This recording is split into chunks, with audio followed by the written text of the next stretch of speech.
prend très très bien le son. Ah oui. C'est pas la peine de vous fatiguer ici, là, ça ressort. Ok. Normalement, la formation Vic Formation, Mhm. elle a été abandonnée complètement au cours de la bataille d'Angleterre ou ça a été assez dispersé là? Disons qu'elle a été variée. Chez nous, j'ai changé de Vic en... Nous étions en Vic, mais en file indienne, donc l'un derrière l'autre. Donc un front beaucoup plus restreint, avec 3 patrouilles. Donc la mienne au milieu, une patrouille de chaque côté, mais en line astern. Donc s'il fallait tourner vite, l'escadrille était plus maniable. Et puis pour l'attaque, surtout de face, nous tournions nous virions vers l'ennemi, et puis automatiquement on se mettait en échelon, et pour que chacun sa position. C'est ça. Mais vous savez, pendant cette bataille, on ne voyait presque personne, enfin chez les autres escadrilles, même les escadrilles sur le même terrain que vous. Parce que quand vous étiez à l'alerte, eux étaient relâchés. C'est ça. Et il était rare qu'on se voyait ou qu'on se parlait. Curieux parce que toujours, d'après ensuite les résultats qu'on sait, ça donnait toujours l'impression de mouvement homogène. Oui, oui. Mais il y a une chose, je sais que les Allemands, et peut-être notamment Galland, je ne veux pas être méchant avec Galland, mais j'aime bien le taquiner. Vous avez raison. Non, est-ce que... Non, c'était quelqu'un d'autre. J'ai prévenu qu'il allait voir Galland. Vous avez rencontré Galland? Oh non, ça aurait été aussi un rêve. Oui, donc j'ai dit à ce type qui est en train de faire son doctorat de philosophie ou quelque chose, et il le fait sur le sujet du pilote de 1940. Un sujet très intéressant. N'est-ce pas ce que le pilote signifiait pour la nation et Prend très très bien le son. C'est pas la peine de vous fatiguer ici, là, ça ressort. Ok. Normalement, la formation Vic Formation, elle a été abandonnée complètement au cours de la bataille d'Angleterre ou ça a été assez dispersé là? Disons qu'elle a été variée. Chez nous, j'ai changé de Vic en... Nous étions en Vic, mais en file indienne, donc l'un derrière l'autre. Donc un front beaucoup plus restreint, avec 3 patrouilles. Donc la mienne au milieu, une patrouille de chaque côté, mais en line astern. Donc s'il fallait tourner vite, l'escadrille était plus maniable. Et puis pour l'attaque, surtout de face, nous tournions nous virions vers l'ennemi, et puis automatiquement on se mettait en échelon, et pour que chacun sa position. C'est ça. Mais vous savez, pendant cette bataille, on ne voyait presque personne, enfin chez les autres escadrilles, même les escadrilles sur le même terrain que vous.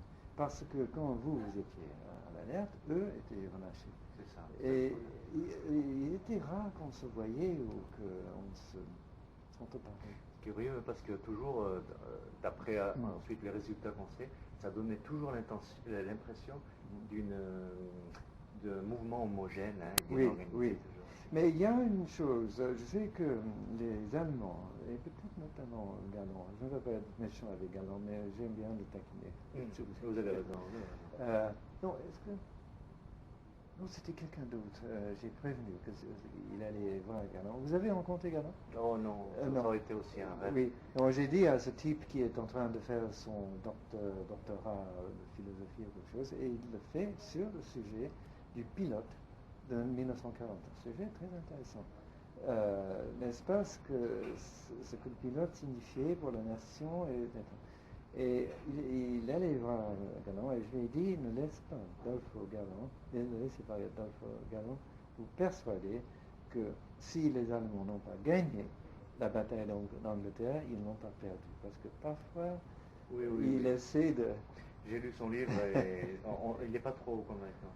Oui, rentrez,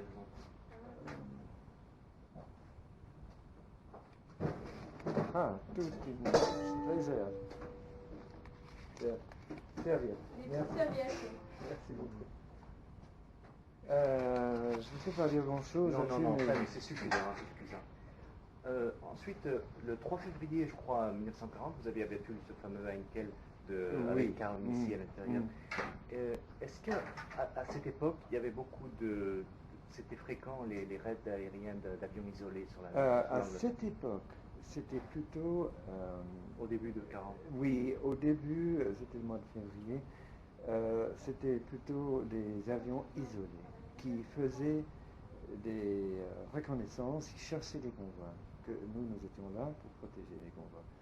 Et nous voyions parfois un seul avion, mais dès qu'on se dirigeait vers lui, il disparaissait dans les nuages.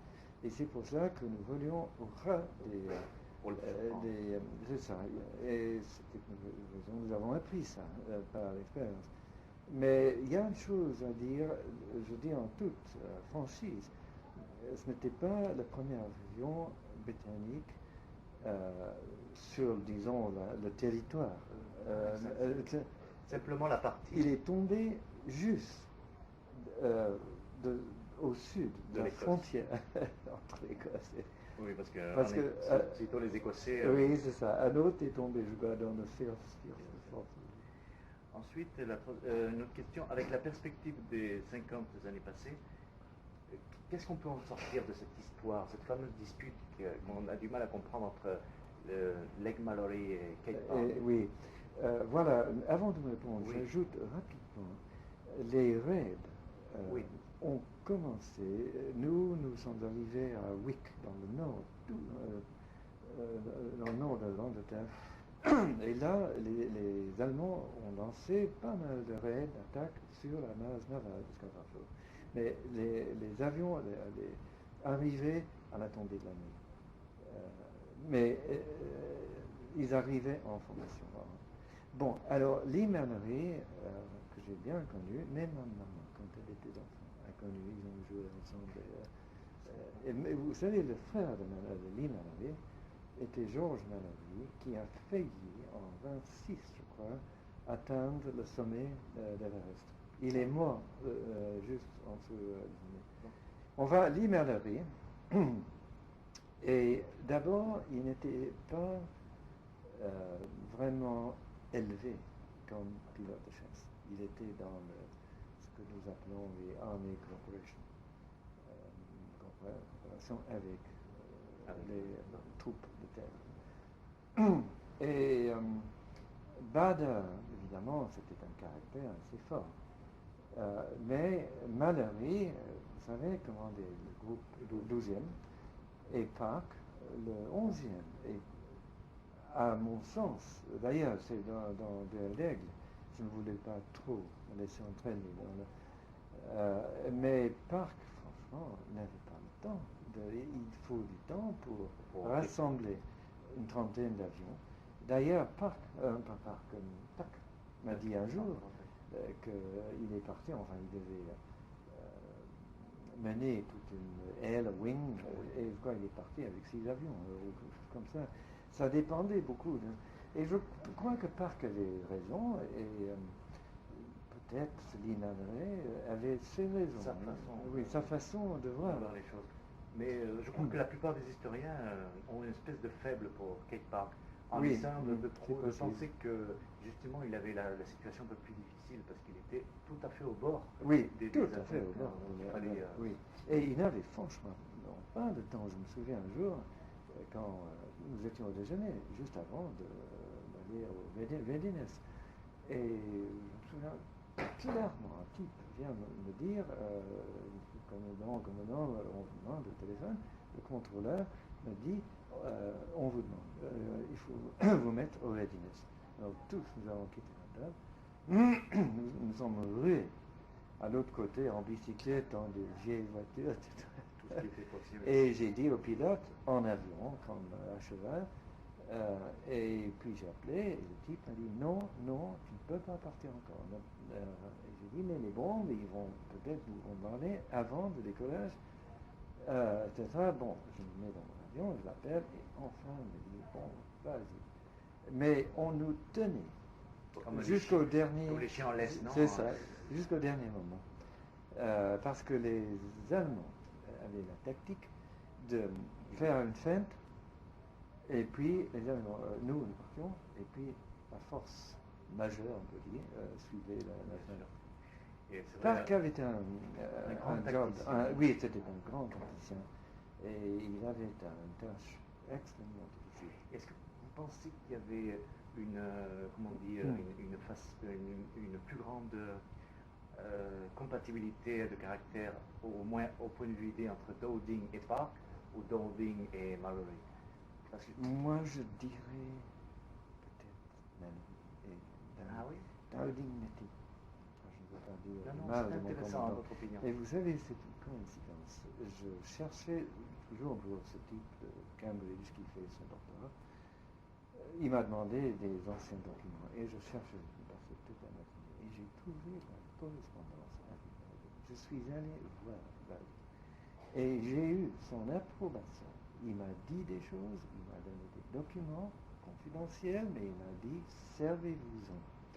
Mais Dowding avait un aide de camp, type Wright, Bob Wright, et à qui j'ai demandé de faire des recherches auprès de Dowding. Et je crois que Dowding, qui n'arrivait même pas à écrire son nom, tellement il était vieux, âgé. Mais il m'a écrit une lettre extrêmement déterminée en disant vous m'avez trahi, vous avez dit ça, ça, ça et ça. Puis j'ai suivi ma correspondance avec lui, c'était là, en noir et blanc, vous pouvez dire ça, ça et ça. Parce qu'au milieu de ces recherches, Wright a décidé de faire son propre livre. Il était bien placé pour le faire parce que je l'ai même payé pour rechercher. Mais Dowding, je l'ai rencontré vaguement. Il est venu en visite chez nous, chez Muscadry, 2 fois, et je n'étais pas très impressionné. Il n'était pas charismatique. Mais c'était un grand. Donc, je dis toujours aussi, les Allemands avaient eu Dowding. Au lieu de et nous, Göring. Mais Park, par contre, il était, quand j'étais à Tangier, dans le sud d'Angleterre, en 37-38, 37 en tout cas, Park était notre commandant de base. Et nous l'aimions bien, mais c'était un type tellement droit, réservé, charismatique parce qu'il était beau. Il souriait et il volait. Avec son pilotait propre Hurricane. Avec son propre Hurricane. Et il a atterri un jour à Gravesend, c'était quand nous étions chasseurs de nuit. Et il était un mécanicien qui Park a stoppé son moteur et le type a grimpé quand il lui demandait. J'ai lu la Oui, le little bastard down. Parce que je crois que c'était un pilote. Oui, c'est un vieux pilote qui livrait un avion. Il y a vraiment des choses très intéressantes. Oui. C'est intéressant de le faire justement en dessin. Cette anecdote. Ensuite, à l'époque de la bataille d'Angleterre, est-ce que les Hurricanes aussi avec la ciné-mitrailleuse, le gun camera gun? Oui, camera gun. Vous l'aviez? Oui, je crois qu'au début, il y avait un avion sur 3, si je me souviens bien. Et puis, je ne peux pas vous dire exactement la date, mais il y avait le camera gun était monté sur chaque avion. Malheureusement, presque chaque fois, on oubliait de le mettre. Et c'est ça. Il y a autre chose et vous savez que des fois, c'était le contraire. Vers la fin de la guerre, Pierre Klosterman m'a raconté une anecdote, c'est que sur le Hawker Tempest, il a volé, le système n'était pas synchronisé avec les armes, sinon il était indépendant. Alors il y avait des pilotes qui avaient un accrochage avec un chasseur allemand, ils branchaient la caméra, mais après ils oubliaient de l'arrêter. Ça fait qu'après le combat, ils filmaient de longs documentaires touristiques sur toute la zone de la Hollande. Et quand ils rentraient à la base, ils révélaient ça. Ils disaient, mais pourquoi tu nous fais des documentaires pendant au moins 3, 5, 6 minutes en train de... Il y a toujours des histoires. des choses. Ensuite, voyons. Il y a un ancien aviateur, je ne m'en souviens plus très bien, qui un jour écrivait qu'il avait été un peu insatisfait en lisant votre livre Gleba d'Aigle parce que vous n'aviez pas trop donné d'importance au rôle de l'aviation française pendant la campagne de l'Ukraine. C'est vrai. Mais j'ai dit, oui, il y avait même une lettre ouverte dans c'était le magazine de l'association française de pilotes. C'était pas Icar, non, je ne crois pas. Mais oui, qui n'était pas très agréable, mais j'ai simplement répondu que je n'écrivais pas un livre sur l'aviation française. Au début, la période de la bataille de France, là j'ai parlé. C'est une autre histoire. Oui, c'est une autre.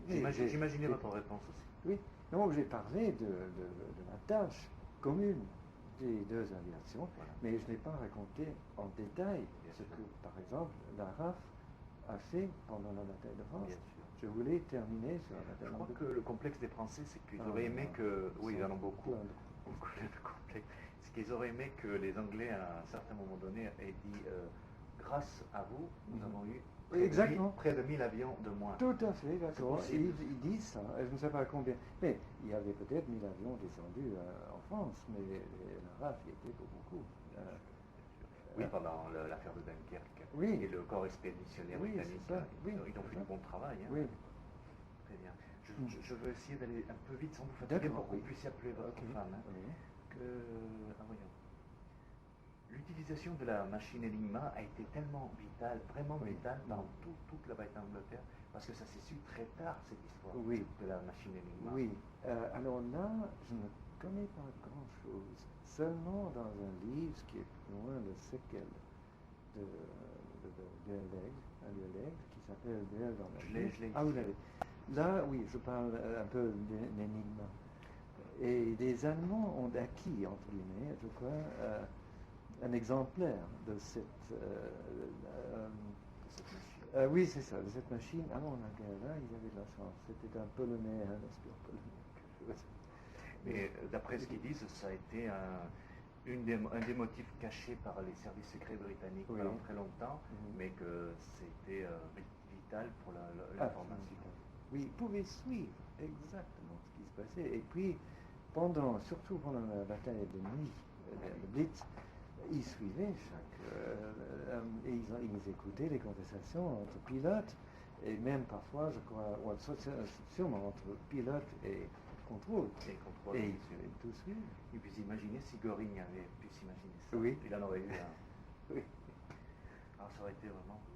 Ensuite, voyons, certains auteurs diffèrent à propos des motifs réels qui poussèrent Hitler à décider les bombardements massifs de nuit sur Londres. Est-ce que c'était vraiment par vengeance ?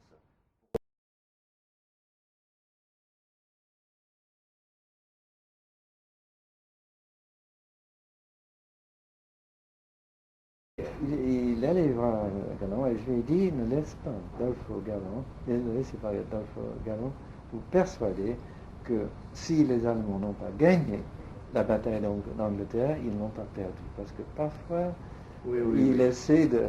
J'ai lu son livre et il n'est pas trop convaincant. Oui, rentrez,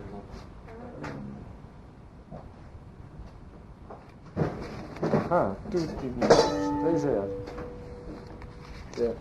Serviette. Merci beaucoup. Je ne sais pas dire grand-chose. Non, c'est suffisant. Ensuite, le 3 février, je crois, 1940, vous aviez abattu ce fameux Heinkel avec Karl Missy à l'intérieur. Est-ce qu'à cette époque, il y avait beaucoup de... C'était fréquent, les raids aériens d'avions isolés sur la... à cette époque, c'était plutôt... au début de 40. Oui, au début, c'était le mois de février, c'était plutôt des avions isolés qui faisaient des reconnaissances, qui cherchaient des convois. Que nous étions là pour protéger les convois. Et nous voyions parfois un seul avion Mais dès qu'on se dirigeait vers lui, il disparaissait dans les nuages. Et c'est pour ça que nous voulions au ras c'est ça. Et nous avons appris ça par l'expérience. Mais il y a une chose à dire, je dis en toute franchise, ce n'était pas le premier avion britannique sur, disons, le territoire.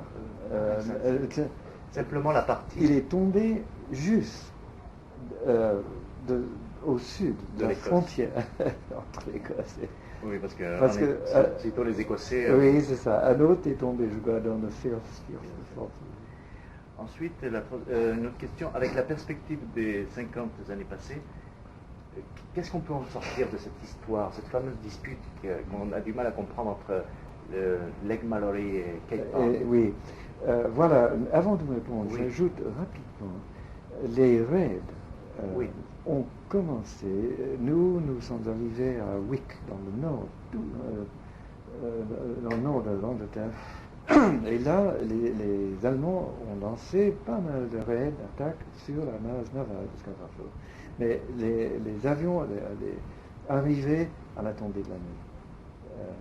Mais ils arrivaient en formation. Bon, alors, Lee Mallory, que j'ai bien connu, même ma maman, quand elle était enfant, a connu, ils ont joué ensemble. Mais vous savez, le frère de Lee Mallory était George Mallory, qui a failli, en 26, je crois, atteindre le sommet d'Everest. Il est mort juste en dessous du sommet. On va à Lee Mallory, et d'abord, il n'était pas vraiment élevé comme pilote de chasse. Il était dans ce que nous appelons les Army Corporation, coopération avec les troupes de terre. Et Bader, évidemment, c'était un caractère assez fort. Mais Mallory, vous savez, commandait le groupe le 12e et Park le 11e. Et à mon sens, d'ailleurs, c'est dans Duel d'Aigle, je ne voulais pas trop me laisser entraîner. Mais Park, franchement, n'avait pas le temps. Il faut du temps pour rassembler une trentaine d'avions. D'ailleurs, Tack m'a dit un jour qu'il est parti, enfin, il devait mener toute une aile, wing, et je crois qu'il est parti avec 6 avions, ou quelque chose comme ça. Ça dépendait beaucoup. Et je crois que Park avait raison, et peut-être Lee Mallory avait ses raisons. Sa façon de voir les choses. Mais je crois que la plupart des historiens ont une espèce de faible pour Cape Park, en essayant de penser que justement il avait la situation un peu plus difficile parce qu'il était tout à fait au bord. Oui, tout à fait au bord. Oui. Et il avait franchement pas de temps. Je me souviens un jour, quand nous étions au déjeuner, juste avant d'aller au Readiness. Et je me souviens, clairement, un type vient me dire, commandant, on vous demande le téléphone, le contrôleur me dit, on vous demande, il faut vous mettre au Readiness. Alors tous nous avons quitté la table, nous sommes rués à l'autre côté en bicyclette, dans des vieilles voitures, etc. Tout ce qui était possible. Et j'ai dit au pilote, en avion, comme à cheval, et puis j'ai appelé, et le type m'a dit, non, tu ne peux pas partir encore. Et j'ai dit, mais les bombes, ils vont peut-être nous bombarder avant le décollage, etc. Bon, je me mets dans mon avion, je l'appelle, et enfin, il me dit, bon, vas-y. Mais on nous tenait jusqu'au dernier... Comme les chiens en laisse, non? C'est ça, jusqu'au dernier moment. Parce que les Allemands avaient la tactique de faire une feinte, et puis les Allemands, nous partions, et puis la force majeure, on peut dire, suivait la feinte. Park avait un job, oui, c'était un grand tacticien, et il avait une tâche extrêmement difficile. Est-ce que vous pensez qu'il y avait une plus grande compatibilité de caractère, au moins au point de vue idée, entre Dowding et Park, ou Dowding et Mallory? Moi, je dirais peut-être Mallory et Dowding. Ah oui? Dowding n'était, je ne veux pas dire Non, mal c'est de mon intéressant, commandant. votre opinion. Et vous savez, c'est une coïncidence. Je cherchais toujours pour ce type de Cambridge qui fait son doctorat. Il m'a demandé des anciens documents et je cherchais toute la matinée et j'ai trouvé la correspondance avec Bowden. Je suis allé voir Bowden et j'ai eu son approbation. Il m'a dit des choses, il m'a donné des documents confidentiels, mais il m'a dit servez-vous-en. Mais Dowding avait un aide de camp, un type Wright, Bob Wright, et à qui j'ai demandé de faire des recherches auprès de Dowding. Et je crois que Dowding, qui n'arrivait même pas à écrire son nom, tellement il était vieux, âgé. Mais il m'a écrit une lettre extrêmement de valeur en disant, vous m'avez trahi, vous avez dit ça, ça, ça et ça. Et puis j'ai suivi ma correspondance avec lui, c'était là, en noir et blanc, vous pouvez dire ça, ça et ça. Parce qu'au milieu de ces recherches, Wright a décidé de faire son propre livre. Il était bien placé pour le faire parce que je l'ai même payé pour rechercher. Mais Dowding, je l'ai rencontré vaguement. Il est venu en visite chez nous, chez Gabri, 2 fois, et je n'étais pas très impressionné. Il n'était pas charismatique. Mais c'était un grand. Je dis toujours, si les Allemands avaient eu Dowding au lieu de et nous, Göring, ça aurait été notre histoire. Mais Park, par contre, il était, quand j'étais à Tangmere, dans le sud d'Angleterre, en 37-38, 37 en tout cas, Park était notre commandant de base. Et nous l'aimions bien, mais c'était un type tellement droit, réservé, charismatique parce qu'il était beau. Il souriait et il volait. Avec son pilotait propre Hurricane. Avec son propre Hurricane. Et il a atterri un jour à Gravesend, c'était quand nous étions chasseurs de nuit. Et il était un mécanicien qui Park a stoppé son moteur et le type a grimpé comme il demandait. J'ai lu la Oui, le bastard damn. Je crois que c'était un pilote. Oui, c'est un vieux pilote qui livrait un avion de choses. Il y a vraiment des choses très intéressantes. Oui. Ce serait intéressant de le faire justement en dessin. Oui, ensuite, à l'époque de la bataille d'Angleterre, est-ce que les Hurricanes aussi avec la semi-mitrailleuse, le gun camera gun? Oui, camera gun. Vous l'aviez? Oui, je crois qu'au début, il y avait un avion sur 3, si je me souviens bien. Et puis, je ne peux pas vous dire exactement la date, mais il y avait le camera gun était monté sur chaque avion. Malheureusement, presque chaque fois, on a oublié de le mettre. Et c'est ça. Autre chose. Et vous savez que des fois, c'était le contraire. Vers la fin de la guerre, Pierre Klosterman m'a raconté une anecdote, c'est que sur le Hawker Tempest, il a volé, le système n'était pas synchronisé avec les armes, sinon il était indépendant. Alors il y avait des pilotes qui avaient un accrochage avec un chasseur allemand, ils branchaient la caméra, mais après ils oubliaient de l'arrêter. Ça fait qu'après le combat, ils filmaient de longs documentaires touristiques sur toute la zone de la Hollande, et quand ils rentraient à la base, ils révélaient ça, ils disaient mais pourquoi tu nous fais des documentaires pendant au moins 3, 5, 6 minutes en train de... Il y a toujours des choses. Ensuite, voyons, il y a un ancien aviateur, je ne m'en souviens plus très bien, qui un jour écrivait qu'il avait été un peu insatisfait en lisant votre livre Duel d'Aigle parce que vous n'aviez pas trop donné d'importance au rôle de l'aviation française pendant la campagne de France. C'est vrai. Mais j'ai dit, oui, il y avait même une lettre ouverte dans c'était le magazine de l'association française Icare. C'était pas Icare, non, je ne crois pas. Mais oui, qui n'était pas très agréable, mais j'ai simplement répondu que je n'écrivais pas un livre sur l'aviation française. Au début, période de la bataille de France. Là, j'ai parlé. C'est une autre histoire. Oui, oui, c'est une autre. J'imaginais votre réponse aussi. Oui, donc j'ai parlé de la tâche commune des deux aviations, Voilà. mais je n'ai pas raconté en détail ce que, par exemple, la RAF a fait pendant la bataille de France. Bien sûr. Je voulais terminer sur la bataille Je de crois France. que le complexe des Français, c'est qu'ils auraient aimé que... Oui, ils en ont beaucoup. Beaucoup de complexes. C'est qu'ils auraient aimé que les Anglais, à un certain moment donné, aient dit grâce à vous, nous avons eu près de 1000 avions de moins. Tout à fait, d'accord. Ils disent ça. Je ne sais pas combien. Mais il y avait peut-être 1000 avions descendus en France, mais la RAF y était pour beaucoup. Oui, pendant l'affaire de Dunkerque. Oui. Et le corps expéditionnaire britannique. Ils ont fait du bon travail. Hein. Oui. Très bien.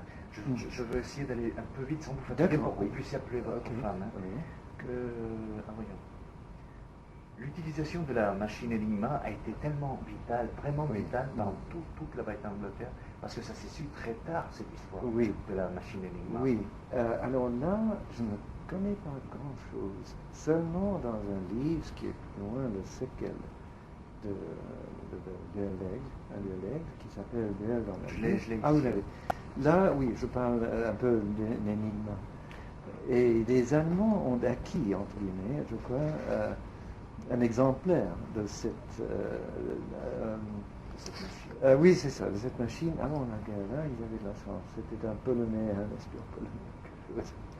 Mais d'après ce qu'ils disent, ça a été un des motifs cachés par les services secrets britanniques pendant très longtemps, mais que c'était vital pour l'information. Oui, ils pouvaient suivre exactement ce qui se passait. Et puis, surtout pendant la bataille de nuit, le Blitz, ils suivaient et ils écoutaient les conversations entre pilotes, et même parfois, je crois, sûrement entre pilote et contrôle. Et ils tout suivent. Et puis imaginez si Göring avait pu s'imaginer ça. Oui. Il en aurait eu un. Oui. Alors ça aurait été vraiment... Ensuite, voyons, certains auteurs diffèrent à propos des motifs réels qui poussèrent Hitler à décider les bombardements massifs de nuit sur Londres. Est-ce que c'était vraiment par vengeance pour cette représailles qu'il y avait eu des bombardiers sur Berlin, ou c'était une suite logique? Il a été peut-être motivé, piqué, au point où il a dit, bon, vous voulez nous bombarder, nous allons agir. Mais je crois aussi, c'était parce que les Anglais ne se rendaient pas. Oui, Hitler a dit ça, c'était le 7 septembre ou le 6, je ne sais pas. Et c'était devant des femmes, je crois, une réunion, quelque chose. Une réunion. Mais Göring aussi a fait ses paroles imbéciles. Je vais maintenant procéder à l'anéantissement. C'est une grande ville. Ça a bien tenu le coup. Bon, vous allez voir ce documentaire Alone, il est très très bien parce qu'il y a des entrevues avec des anciens civils londoniens qui racontent leur expérience, comme vous en avez très bien parlé. Oui, c'est pour ça que je ne pouvais pas écrire ce livre sans... Alors, pour concrétiser votre préférence pour le Spitfire, je crois que, est-ce que vous êtes d'accord pour dire qu'autour du Spitfire, il y a un peu de légende aussi, un peu créée? Oui, moi je dis, vous avez sûrement raison, je dis, en plaisantant bien sûr, que le Spit était plus sexy que l'Hurricane. Il était féminin. Le Hurricane était un cheval de bataille, et solide, robuste. Il acceptait beaucoup de châtiments. Et même Galant le reconnaît. Oui, bon. Il y a une anecdote où il dit qu'il avait abattu, parce que Galant a toujours deux attitudes envers le Hurricane. Une où il se moque un peu du Hurricane, et une autre où il raconte un cas d'un Hurricane qu'il avait abattu, et l'avion continuait à voler en vol horizontal. Il continuait à tirer, et l'avion continuait. Et à un moment donné, il a puisé ses munitions, et l'avion continuait à voler tout droit. Il s'est approché, elle contre elle, et a vu que le pilote était mort. Et l'avion continuait à voler. Et il a dit qu'il a été marqué par cette image du Hurricane qui continuait tout droit. Il ne l'a pas vu tomber. C'est incroyable. Alors, voyons, je peux vous laisser tranquille, donc je vais finir le plus tôt. Voilà, alors voyons ça. À partir de quelle époque, je vous le dis dans Duel d'Aigle, mais je préfère que vous me le répétiez de manière concrète, à partir de quelle époque on peut dire que la RAF est devenue réellement efficace dans l'interception nocturne? Tard, après vers la fin 41 ou au début? Je dirais plutôt que ça, oui, parce que d'après mon expérience, oui, nous avons été à mon escadrille rééquipés de ce que nous appelions des Havoc, de Douglas Boston, des B7, je crois. Les B7, voilà. Nous l'avons baptisé Havoc. Et le grand inconvénient avec cet avion, c'était qu'il n'y avait que 8 mitrailleuses devant. Et dans la nuit, c'est pas aussi facile. Et seulement, pardon, le radar a bien marché. Oui. Et déjà, il y avait quelques escadrilles de Blenheim, je crois. De Beaufighter. Les Beaufighter étaient efficaces. Oui. Et il arrivait, je crois, un moment, je crois que j'en ai parlé là, oui, où les Allemands se sont dit, je ne sais pas exactement quand, mais il faut que je précise, nous avons été rééquipés, c'était, je crois, nous étions opérationnels, c'était le 1er avril ou le 30 avril ou oui, 41. Donc ça a commencé à s'améliorer. Ça marchait. Et vous avez connu Sami Allard, non? Oui. Il est mort sur Havoc, oui, au moment du décollage. Ça a été terrible. Lui, et à cause du capot qui s'est relevé. Oui, Sami devait prendre un pilote Walker Smith à Ford, dans le Sussex, nous étions à Debden, pour chercher un autre Havoc du 23e, je crois.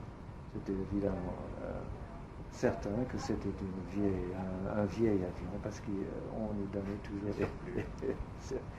et donc, et puis il y avait un jeune néerlandais, Jim Hodgson, qui était pour une raison, je crois qu'il y avait été blessé ou quelque chose, mais qui était offline, il était au sol, c'est ça. Pas en permanence, mais il a prié, il était très ami avec Sami, et il était avec tout le monde. Et il a prié, Sami, prends-moi avec toi. Il y avait de la place pour 2 dans le cockpit avion. Puis Sami avait ce problème avec le panneau qui couvre l'entrée de l'avion. Et l'armurier a essayé, Sami santé, et il a dit allons-y, laisse-moi faire. Il a fait ça, il a décollé. Et puis un type au bout du runway, pas le runway, mais le runway, a vu, c'était un mitrailleur de la défense terrestre, et il a vu l'avion passer au-dessus de lui, et il a vu quelque chose qui partait. Et donc, et puis l'avion a perdu le contrôle. C'est ça. Il est monté. Oui, il est monté comme ça, et c'était ma responsabilité d'examiner la base, et j'ai trouvé cet avion, mais assez, enfin pas à sa place en tout cas. Et je l'ai pris, et j'ai remarqué sur le film, le gouvernail, le stabilisateur. Et j'ai marqué 2 trucs comme ça. Et j'ai pris le panneau, j'ai dit là, ça allait parfaitement. Et ma théorie que j'ai dit je crois que c'est la plus exacte. Au commandement, c'est que ce truc s'est détaché, il est resté là. Exact. Il ne voulait pas me croire, alors j'ai dit, mais oui, c'est l'explication la plus logique. Oui, mais quel malin. Et Sami Allard, ça mérite la peine de le mentionner dans la bataille d'Angleterre. Oh, je crois. C'était un super pilote, et il s'est très bien distingué en France. Et puis, quand j'étais abattu, les 2 commandants de patrouille étaient tous les 2 morts, j'étais hospitalisé, et c'est Sami qui a pris, enfin, que j'ai nommé comme... Il était encore flight sergeant, sous-officier. Mais puisqu'il était loin, le pilote, je l'ai nommé commandant d'escadrille. Il est un type merveilleux, drôle. Très drôle, avec un caractère assez c'est ça un des grands héritages que vous avez, c'est d'avoir connu des gens exceptionnels, des pilotes très magnifiques. Oui, on a un merveilleux. Mais quand je vous dis, à l'époque même, on ne connaissait pas très bien les gens des autres, Birdie Wilson, Wilson, ou Tom Gleave même. Tom Gleave était descendu, je crois, 10 minutes plus tard que moi. Terriblement brûlé, mais ce n'était qu'après la guerre que j'ai fait sa connaissance. Mais dans la 43e, bien sûr, n'est-ce pas, je l'ai quitté en mai, mais il y avait des types. Caesar Hull. Lui était tué le 7 septembre. Et je connais toujours sa sœur. J'ai une photo, vous êtes la fameuse photo où vous êtes à côté. Oui, c'est ça, oui, c'est ça. Il était très drôle aussi. Voyons. Des caractéristiques supérieures du Hurricane, on peut dire que c'était la robustesse et aussi une bonne plateforme de tir d'après ce que très stable. Oui, bonne plateforme de tir et les mitrailleuses très concentrées, une batterie très concentrée. Voilà. Dans le documentaire, le commentariste, le speaker dit qu'on peut dire que le Hurricane, à un certain moment, il avait un des, comment on appelle ça, degrés de vitesse de virage la plus grande de tous les avions de chasse de l'époque. Et même, il avait presque aussi supérieur au Spitfire. Oui, je dirais, d'accord. Et je me souviens même je vois toujours Messerschmitt devant moi, et il n'a pas fait ce qu'il aurait dû faire. Il aurait dû piquer ou grimper, parce que l'Américain, mais on continue à tourner. Encore 2 tours, et j'étais probablement derrière lui, et tac. Et puis, oui, et c'est peut-être justement de cet élément d'instabilité, parce qu'un avion de chasse doit avoir une certaine et il était foncièrement un peu plus instable que le Spit. À basse vitesse. Oui, le Spit, le stall, le décrochage. Le Spit, c'était comme ça. Mais l'Hurricane, il y a une autre chose chez l'Hurricane, c'est que la vue du pilote était meilleure que on était très enfoncé dans le Spit. C'est vrai. Mais c'était un avion merveilleux, bien sûr. Vous savez, ce matin, j'en ai profité pour voir le musée de l'air du Bourget. Oui. Et ça manque un Hurricane là-bas. Oui, il y a un Spitfire. Oui, le Spit est toujours là. Oui. C'est un Spitfire 16, il est bon. Oui, j'oublie la marque. Mais avec les canons inversés, c'est-à-dire enfin, le canon à l'extérieur. Oui, c'est ça. Il est beau, il est magnifique. Bon, je crois qu'on est en train d'arriver vers la fin. Vous avez gardé donc une très bonne impression de l'époque des pilotes étrangers que vous aviez, non, dans votre Tout à fait. Ces deux, Fayolle et Labouchere, c'était des amis, de vrais amis. Et j'ai une lettre de Fayolle, je ne sais pas où, dans l'archive quelque part, tellement gentil. Il dit, mais nous étions tous les deux, comme chez nous, chez le 85e, nous étions comme chez nous. Après toutes ces affreuses choses en France, etc. Une lettre adorable. Si je pouvais le trouver. Justement, j'ai lu des témoignages de Fayolle qui le racontait aux collègues français, où il disait que vous avez été un des commandants d'escadrons anglais qui a fait le plus d'efforts pour faire que les pilotes étrangers se sentent à leur aise. Ils ont gardé très bons souvenirs. Parce que c'était de bons amis, on les aimait beaucoup. Fayolle est mort lors de l'opération sur Dieppe, je crois. Il était, je crois, à la tête d'une escadrille. En tant que commandant. Et il faut reconnaître que la mission était un peu suicide. Oh là là. On en parle toujours. J'ai lu un article aujourd'hui. Et de la Bouchere, 2 mois après. Personne ne sait exactement ce qui s'est passé. Je crois qu'il y avait un pilote qui après est mort dans les mêmes conditions. C'était au cours de la protection d'un convoi. Ils ont vu un accrochage avec des Focke-Wulf 190 et la Bouchere a été touchée et il a essayé d'amérir sur l'eau parce qu'il était trop bas pour sauter et l'avion a coulé. Et c'était trop tard. Souvent un peu comme Finucane. Oui, Finucane, exactement. Paddy Finucane, oui. Et je connais un type, je l'ai connu par la suite, Norman Ryder. Et il raconte l'histoire, je crois que c'est dans il descend, il était tellement fasciné par les bulles d'air qui longeaient le capot là, qu'il a oublié de se détacher. Je crois on va arriver à la dernière question. C'est une question qui vient bien comme une conclusion.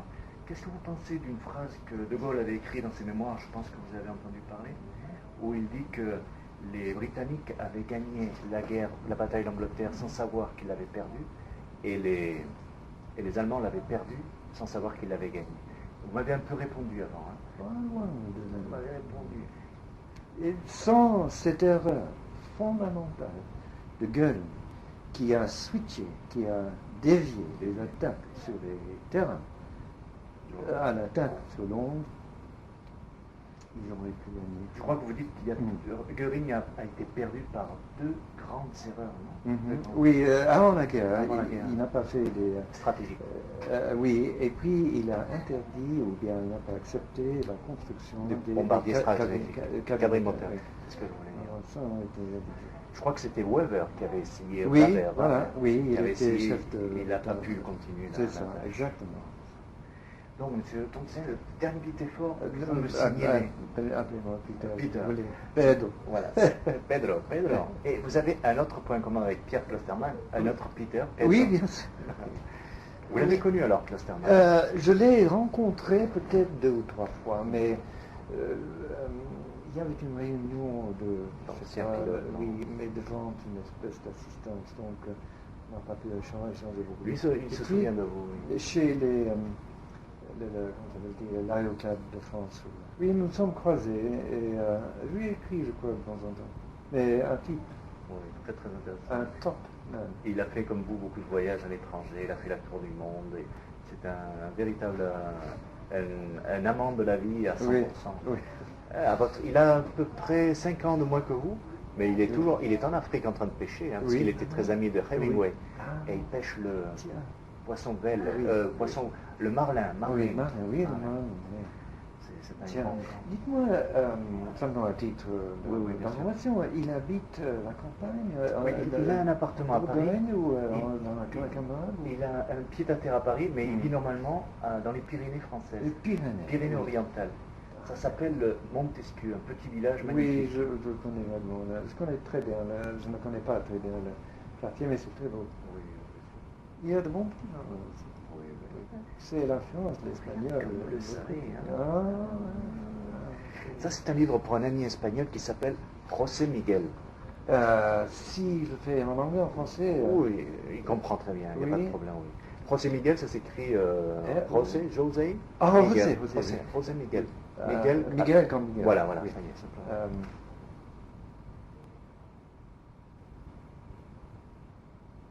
C'est un très grand admirateur. Mais vous avez beaucoup d'admirateurs, monsieur Thompson. On ne me connaît pas assez bien.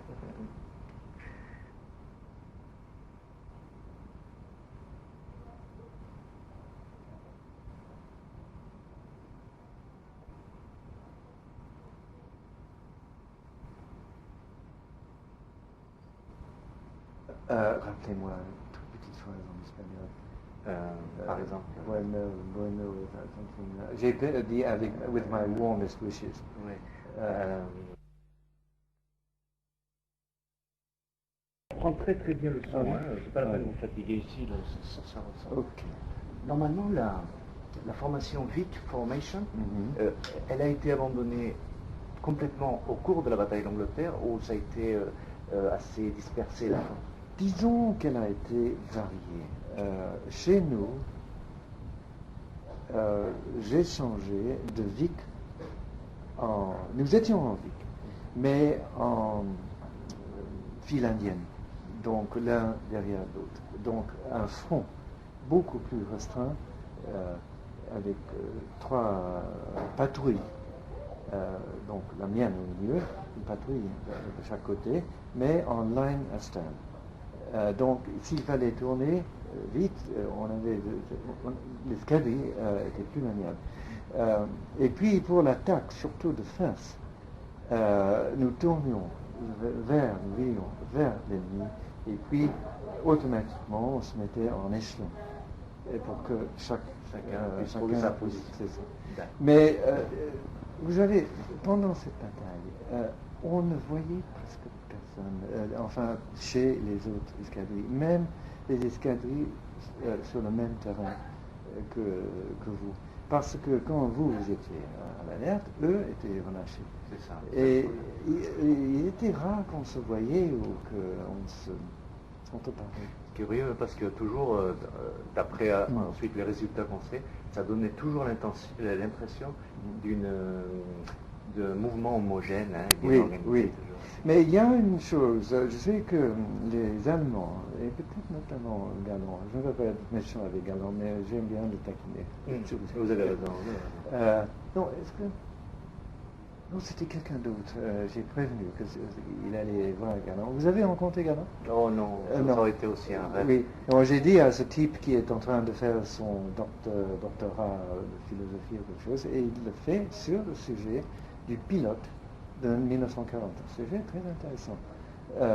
N'est-ce pas ce que le pilote signifiait pour la nation, et il allait voir Galland et je lui ai dit, ne laisse pas Dolfo Galland, ne laissez pas Dolfo Galland vous persuader que si les Allemands n'ont pas gagné la bataille d'Angleterre, ils n'ont pas perdu. Parce que parfois, il essaie de...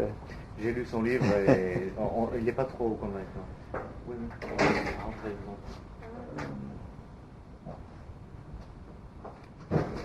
Ah, tout est réserve.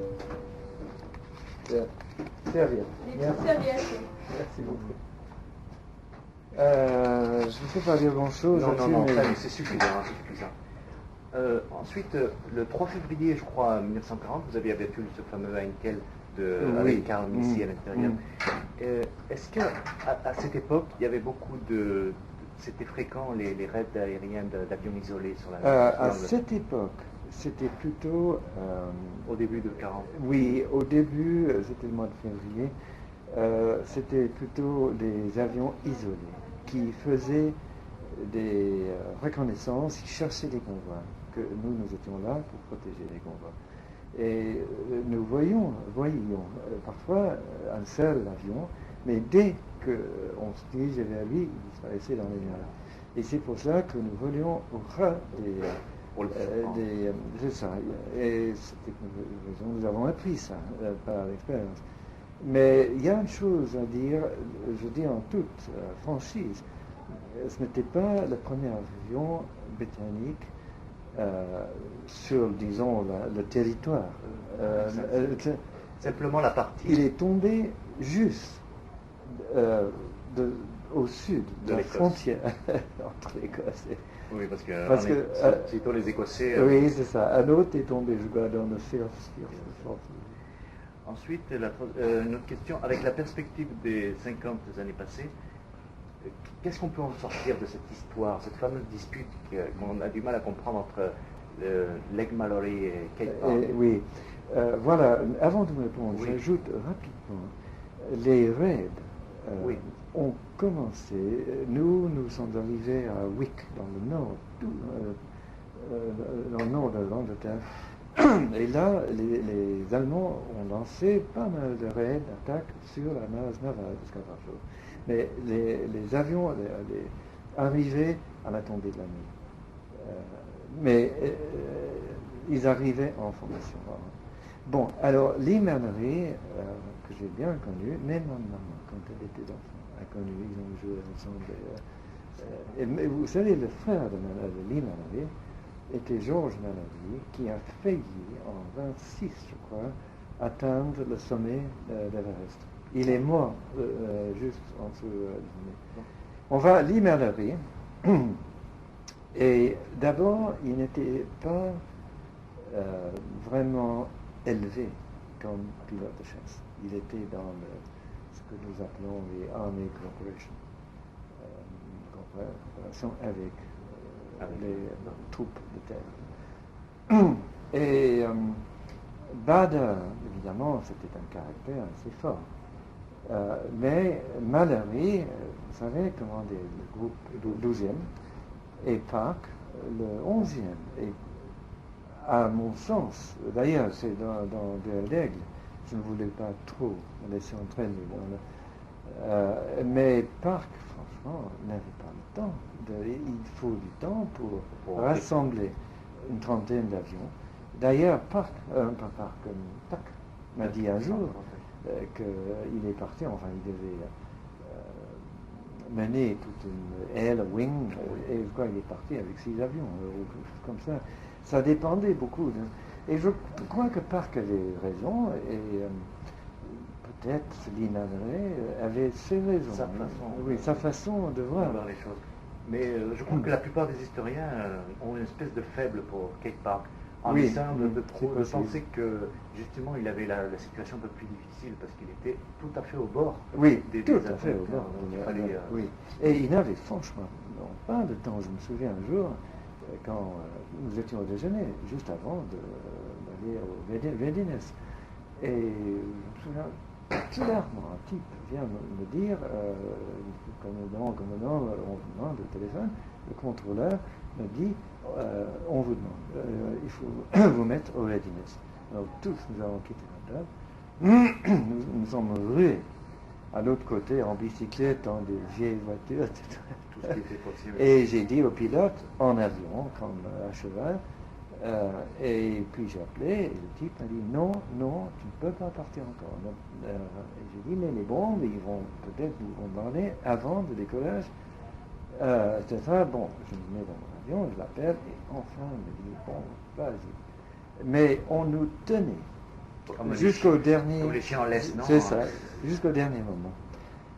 Parce que les Allemands avaient la tactique de faire une feinte, et puis les Allemands, nous partions, et puis la force majeure, on peut dire, suivait la feinte. Park avait un job, oui, c'était un grand tacticien, et il avait une tâche extrêmement difficile. Est-ce que vous pensez qu'il y avait une plus grande compatibilité de caractère, au moins au point de vue idée, entre Dowding et Park, ou Dowding et Mallory? Moi, je dirais peut-être Mallory. Ah oui? Dowding n'était, je ne veux pas dire non, mal c'est de mon intéressant, commandant. votre opinion. Et vous savez, c'est une coïncidence. Je cherchais toujours pour ce type de Cambridge qui fait son doctorat. Il m'a demandé des anciens documents et je cherchais toute la matinée et j'ai trouvé la correspondance avec Dowding. Je suis allé voir Dowding et j'ai eu son approbation. Il m'a dit des choses, il m'a donné des documents confidentiels, mais il m'a dit servez-vous-en. Mais Dowding avait un aide de camp, type Wright, Bob Wright, et à qui j'ai demandé de faire des recherches auprès de Dowding. Et je crois que Dowding, qui n'arrivait même pas à écrire son nom, tellement il était vieux, âgé. Mais il m'a écrit une lettre extrêmement désagréable en disant, vous m'avez trahi, vous avez dit ça et ça. Et puis j'ai suivi ma correspondance avec lui, c'était là, en noir et blanc, vous pouvez dire ça et ça. Parce qu'au milieu de ces recherches, Wright a décidé de faire son propre livre. Il était bien placé pour le faire parce que je l'ai même payé pour rechercher. Mais Dowding, je l'ai rencontré vaguement. Il est venu en visite chez nous, chez Gabri, 2 fois, et je n'étais pas très impressionné. Il n'était pas charismatique. Mais c'était un grand. Donc, je dis toujours aussi, les Allemands avaient eu Dowding. Au lieu de et nous, Göring. Ça aurait été notre histoire. Mais Park, par contre, il était, quand j'étais à Tangmere, dans le sud d'Angleterre, en 37-38, 37 en tout cas, Park était notre commandant de base. Et nous l'aimions bien, mais c'était un type tellement droit, réservé, charismatique parce qu'il était beau. Il souriait et il volait. Avec son pilotait propre Hurricane. Avec son propre Hurricane. Et il a atterri un jour à Gravesend, c'était quand nous étions chasseurs de nuit, et il était un mécanicien qui Park a stoppé son moteur et le type a grimpé quand il demandait. J'ai lu la Oui, le bastard down. Je crois que c'était un pilote. Oui, c'est un vieux pilote qui livrait un avion. Il y a vraiment des choses très intéressantes. Oui. C'est intéressant de le faire justement en dessin. Oui, Ensuite, À l'époque de la bataille d'Angleterre, est-ce que les Américains aussi avec la ciné-mitrailleuse, le camera gun? Oui, camera gun. Vous l'aviez?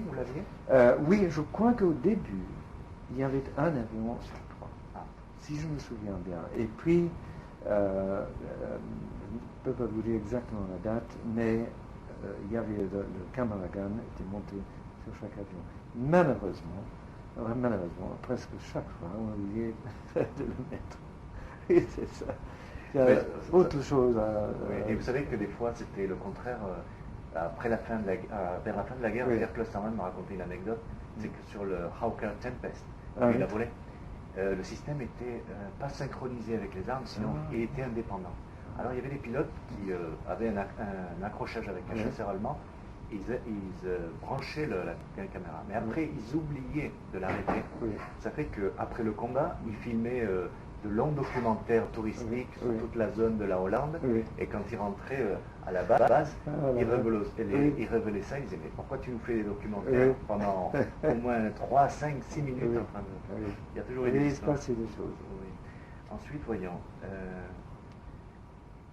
il y a un ancien aviateur, je ne m'en souviens plus très bien, qui un jour écrivait qu'il avait été un peu insatisfait en lisant votre livre Duel d'Aigle, parce que vous n'aviez pas trop donné d'importance au rôle de l'aviation française pendant la campagne de France. C'est vrai. Mais j'ai dit, oui, il y avait même une lettre ouverte dans c'était le magazine de l'association française de pilotes. C'était pas Icar, non, je ne crois pas. Mais oui, qui n'était pas très agréable, mais j'ai simplement répondu que je n'écrivais pas un livre sur l'aviation française. Au début, la période de la bataille de France, là j'ai parlé. C'est une autre histoire.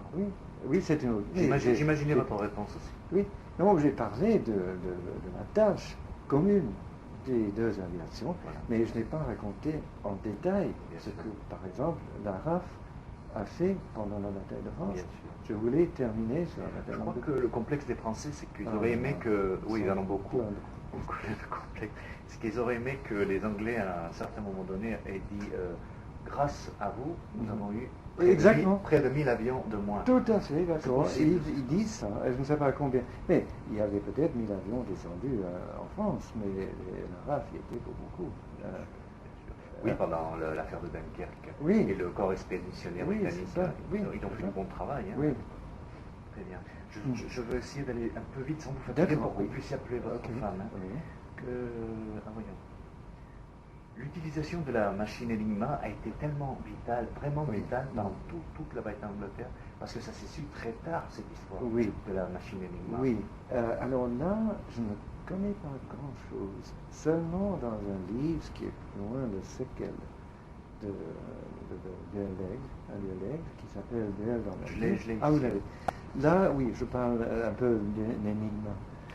Et les Allemands ont acquis, entre guillemets, je crois, un exemplaire de cette machine. Oui, c'est ça, de cette machine. Avant la guerre, là, ils avaient de la chance. C'était un polonais, un espion polonais. Mais d'après ce qu'ils disent, ça a été un des motifs cachés par les services secrets britanniques pendant très longtemps, mais que c'était vital pour l'information.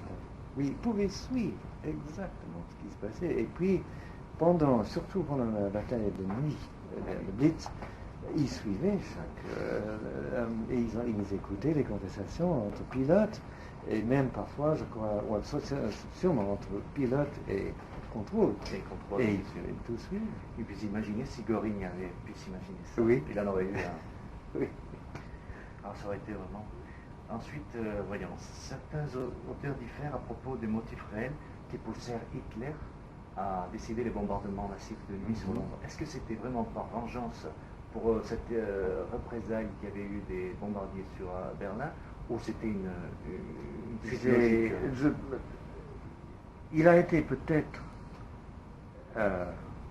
motivé, piqué, au point où il a dit, bon, vous voulez nous bombarder, nous allons raser. Mais je crois aussi que c'était parce que les Anglais ne se rendaient pas. Oui, Hitler a dit ça, c'était le 7 septembre ou le 6, je ne sais pas. Et c'était devant des femmes, je crois, une réunion, quelque chose. Une réunion. Mais Göring aussi a fait ses paroles imbéciles. Je vais maintenant procéder à l'anéantissement. Londres est une grande ville. Et ça a bien tenu le coup. Oui. Bon, vous allez voir ce documentaire long, il est très très bien parce qu'il y a des entrevues avec des anciens civils londoniens qui racontent leur expérience, comme vous en avez très bien parlé. Oui, c'est pour ça que je ne pouvais pas écrire ce livre sans... Alors, pour concrétiser votre préférence pour le Spitfire, je crois que, est-ce que vous êtes d'accord pour dire qu'autour du Spitfire, il y a un peu de légende aussi, un peu créée? Oui, moi je dis, vous avez sûrement raison, je dis, en plaisantant bien sûr, que le Spit était plus sexy que l'Hurricane. Il était féminin. Le Hurricane était un cheval de bataille, et solide, robuste. Il acceptait beaucoup de châtiments. Et même Galant le reconnaît. Oui, ah bon? Il y a une anecdote où il dit qu'il avait abattu, parce que Galant a toujours deux attitudes envers le Hurricane. Une où il se moque un peu du Hurricane, et une autre où il raconte un cas d'un Hurricane qu'il avait abattu, et l'avion continuait à voler en vol horizontal. Il continuait à tirer, et l'avion continuait. Et à un moment donné, il a puisé ses munitions, et l'avion continuait à voler tout droit. Il s'est approché, elle contre elle, et a vu que le pilote était mort. Et l'avion continuait à voler. Et il a dit qu'il a été marqué par cette image du Hurricane qui continuait tout droit.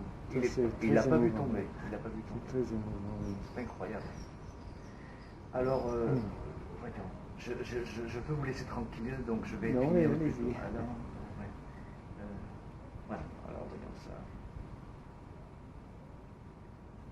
À partir de quelle époque, je vous le dis dans Duel d'Aigle, mais je préférerais que vous me le répétiez de manière concrète, à partir de quelle époque on peut dire que la RAF est devenue réellement efficace dans l'interception nocturne?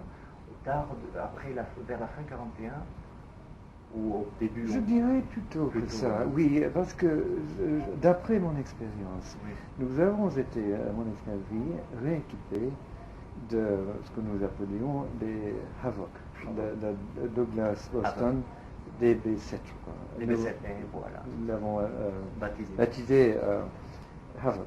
Et le grand inconvénient avec cet avion, c'était qu'il n'y avait que 8 mitrailleuses devant. Et dans la nuit, c'est pas aussi facile. Et seulement, pardon, le radar a bien marché. Oui. Et déjà, il y avait quelques escadrilles de Blenheim, je crois. De Beaufighter. Les Beaufighter étaient efficaces. Oui. Et il arrivait, je crois, un moment, je crois que j'en ai parlé là, où les Allemands se sont dit, je ne sais pas exactement quand, mais il faut que je précise, nous avons été rééquipés, c'était, je crois, nous étions opérationnels, c'était le 1er avril ou le 30 avril ou 41. Donc ça a commencé à s'améliorer. Ça marchait. Et vous avez connu Sami Allard, non? Oui. Il est mort sur Avoc, oui, au moment des décollages. Ça a été terrible. Lui, et à cause du capot qui s'est relevé. Oui, Sami devait prendre un pilote, Walker Smith, à Ford, dans le Sussex, nous étions à Debden, pour chercher un autre Havoc, du 23e, je crois. C'était évidemment certain que c'était un vieil avion, parce qu'on nous donnait toujours et puis il y avait un jeune néerlandais, Jim Hodgson, qui était pour une raison, je crois qu'il y avait été blessé ou quelque chose, mais qui était offline, il était au sol, c'est ça. Pas en permanence, mais il a prié, il était très ami avec Sami, et il était avec tout le monde. Et il a prié, Sami, prends-moi avec toi. Il y avait de la place pour deux dans le cockpit d'avion. Puis Sami avait ce problème avec le panneau qui couvre la batterie de et l'armurier a essayé, Sami sans santé, et il a dit allons-y, laisse-moi faire. Il a fait ça, il a décollé. Et puis un type au bout du runway, pas le runway, mais le runway, a vu, c'était un mitrailleur de la défense terrestre, et il a vu l'avion passer au-dessus de lui, et il a vu quelque chose qui partait de l'avion. Et puis l'avion a perdu le contrôle. C'est ça. Il est monté. Oui, il est monté comme ça, et c'était ma responsabilité d'examiner la base, et j'ai trouvé cet avion, mais assez, enfin pas à sa place en tout cas. Et je l'ai pris, et j'ai remarqué sur le film, le gouvernail, enfin le stabilisateur. Et j'ai remarqué deux trucs comme ça. Et j'ai pris le panneau, j'ai dit là, ça allait parfaitement. Et ma théorie que j'ai dit je crois que c'est la plus exacte. Au commandement, c'est que ce truc s'est détaché, il est resté là. Exactement. Il ne voulait pas me croire, alors j'ai dit, oui, c'est l'explication la plus logique. Oui, mais quel malin. Et Samuel Arzt, ça mérite la peine de le mentionner dans la bataille d'Angleterre. Oh, je crois. C'était un super pilote et il s'est très bien distingué en France. Et puis, quand j'étais abattu, les deux commandants de patrouille étaient tous les deux morts, j'étais hospitalisé. Et c'est Samy qui a pris, que j'ai nommé comme. Il était encore flight sergeant, sous-officier. Mais puisqu'il était de loin, le meilleur pilote, je l'ai nommé commandant d'escadrille. Il a un type merveilleux, drôle. Très drôle, avec un caractère assez. C'est ça, un des grands héritages que vous avez, c'est d'avoir connu des gens exceptionnels, des pilotes très magnifiques. Oui, on a un souvenir merveilleux. Mais comme je vous dis, à l'époque même, on ne connaissait pas très bien les gens des autres escadrilles. Birdie Wilson, ou Tom Gleave même. Tom Gleave était descendu, je crois, 10 minutes plus tard que moi. Terriblement brûlé, mais ce n'était qu'après la guerre que j'ai fait sa connaissance. Mais dans la 43e, bien sûr, n'est-ce pas, je vais quitter en mai 40, mais il y avait des types. Caesar Hull. Lui était tué le 7 septembre. Et je connais toujours sa sœur. J'ai une photo, vous êtes la fameuse photo où vous êtes à côté. Oui, c'est ça, oui, c'est ça. Il était très drôle aussi. Voyons. Des caractéristiques supérieures du Hurricane, on peut dire que c'était la robustesse et aussi une bonne plateforme de tir d'après ce très stable. Oui, bonne plateforme de tir et les mitrailleuses très concentrées, une batterie très concentrée. Voilà. Dans le documentaire, le commentariste, le speaker dit qu'on peut dire que le Hurricane, à un certain moment, il avait un des, comment on appelle ça, degrés de vitesse de virage la plus grande de tous les avions de chasse de l'époque. Et même, il avait presque aussi supérieur au Spitfire. Oui, je dirais, d'accord. Et je me souviens même je vois toujours Messerschmitt devant moi, et il n'a pas fait ce qu'il aurait dû faire. Il aurait dû piquer ou grimper, parce que Nelligan, mais on continue à tourner. Encore 2 tours, et j'étais convenablement derrière lui, et tac. Et puis, oui, et c'est peut-être justement de cet élément d'instabilité, parce qu'un avion de chasse doit avoir une certaine et il était foncièrement un peu plus instable que le Spit. À basse vitesse. Oui, le Spit, comment ça s'appelle, le stall, le décrochage. Le Spit, c'était comme ça.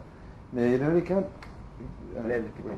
Il y a une autre chose chez l'Hurricane, c'est que la vue du pilote était meilleure que on était très enfoncé dans le Spit. C'est vrai. Mais c'était un avion merveilleux. Vous savez, ce matin, j'en ai profité pour voir le musée de l'air du Bourget. Oui. Et ça manque un Hurricane là-bas. Oui, il y a un Spitfire. Oui, le Spit est toujours là. Oui.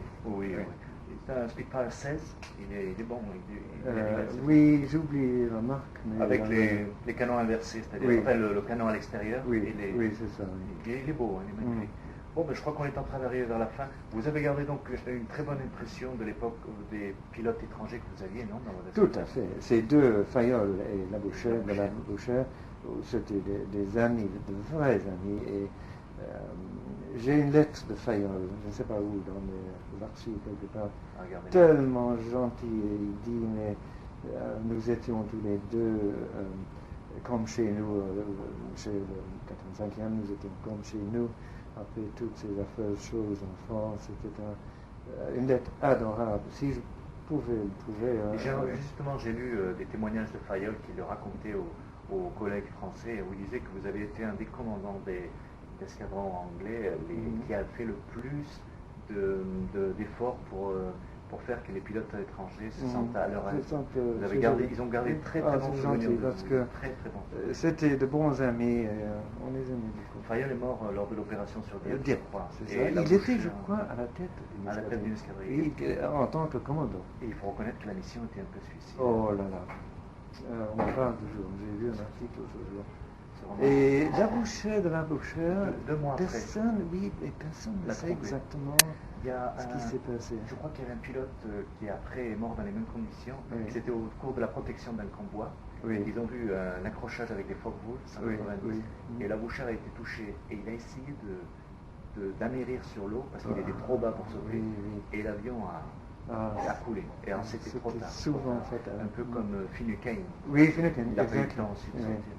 Très bien, oui. Et je connais un type, je l'ai connu par la suite, Norman Ryder. Et il raconte, il descend, il était tellement fasciné par les bulles d'air qui longeaient le capot là, qu'il a oublié de se détacher. Ouais, je crois on va arriver à la dernière question. C'est une question qui vient bien comme une conclusion. Qu'est-ce que vous pensez d'une phrase que De Gaulle avait écrite dans ses mémoires, je pense que vous avez entendu parler, où il dit que les Britanniques avaient gagné la bataille d'Angleterre sans savoir qu'ils l'avaient perdue, et les Allemands l'avaient perdue sans savoir qu'ils l'avaient gagnée.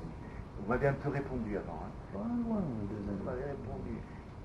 Et sans cette erreur fondamentale de Goering, qui a switché, qui a dévié les attaques sur les terrains, à l'attaque sur Londres, ils auraient pu gagner. Je crois que vous dites que Goering a été perdu par 2 grandes erreurs, non? Oui, avant la guerre, il n'a pas fait des... stratégiques. Oui, et puis il a interdit, ou bien il n'a pas accepté la construction des bombardiers stratégiques, quadrimoteurs. C'est ce que je voulais dire. Ça a été... Je crois que c'était Weber qui avait essayé au travers. Voilà, il avait était essayé, chef de... Il n'a pas pu continuer. C'est ça, exactement. Donc, monsieur Thompson, le dernier petit effort, vous me signalez. Appelez-moi Peter. Pedro. Voilà, Pedro. Et vous avez un autre point commun avec Pierre Klostermann, un autre Peter. Pedro. Oui, bien sûr. Vous l'avez connu alors, Klostermann? Je l'ai rencontré peut-être 2 ou 3 fois, mais il y avait une réunion oui, mais devant une espèce d'assistance, donc on n'a pas pu échanger beaucoup. Lui, il se souvient de vous. Oui. Chez l'Aéroclub de France. Oui, nous nous sommes croisés et je lui ai écrit, je crois, de temps en temps. Mais un type. Oui, très très intéressant. Un top.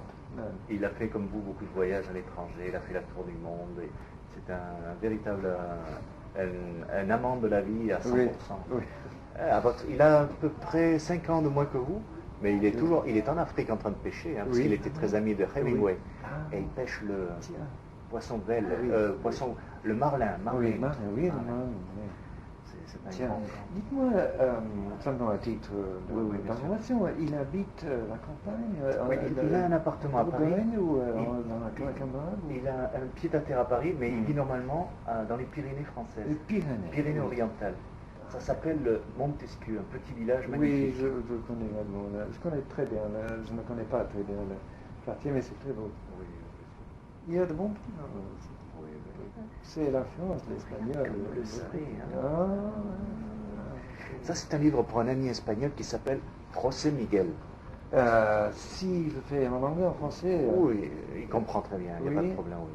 José Miguel, ça s'écrit José. José Miguel. Miguel comme Miguel. Voilà. Ça y est,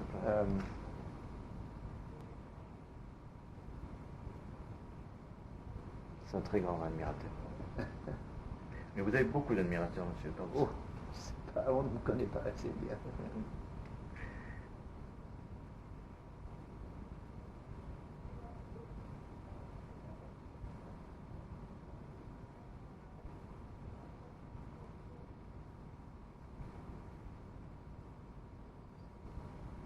Rappelez-moi une toute petite phrase en espagnol. Par exemple. Bueno, something. J'ai dit avec with my warmest wishes. Oui.